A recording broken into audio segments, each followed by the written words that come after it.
30 বছর আশার সাথে জড়িত ছিলাম। হঠাৎ করে আমার চাকরিচ্যুত করা হয়েছে। হঠাৎ করে কোনো চিঠি নাই, পত্র নাই, আমাকে রিলিজ করে দেওয়া হয়েছে।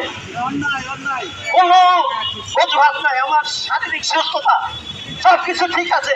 আমি ঊর্ধ্বতন কর্তৃপক্ষের কাছে আমি বিশেষভাবে অনুরোধ করেছি যে আমার ছেলেটা আশা ভার্সিটিতে পড়াশোনা করে, আমি মধ্যখানে আমাকে যদি ফেলে দেওয়া হয় তাহলে আমার ছেলেটা বিবিএ করার সুযোগটাও পাবে না।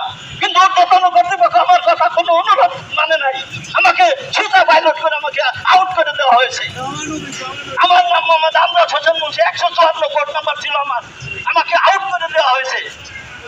বিনা দোষে আমার কোনো কাজে গাফিলতি নাই, আমার কোনো কিছু নাই, আমাকে আউট করে দেওয়া হয়েছে।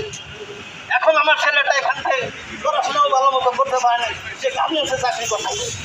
কাজে আমার অনুরোধ, ভাইয়ের আমার যারা এখানে অবস্থান করছে ওনাদের দাবি দেওয়া সঠিক আছে। আপনার এই পুলিশ ভাইদের কাছে আমি অনুরোধ করবো যে আমাদের এই ভাইদের অনুরোধ আপনারা রক্ষা করবেন। ধন্যবাদ।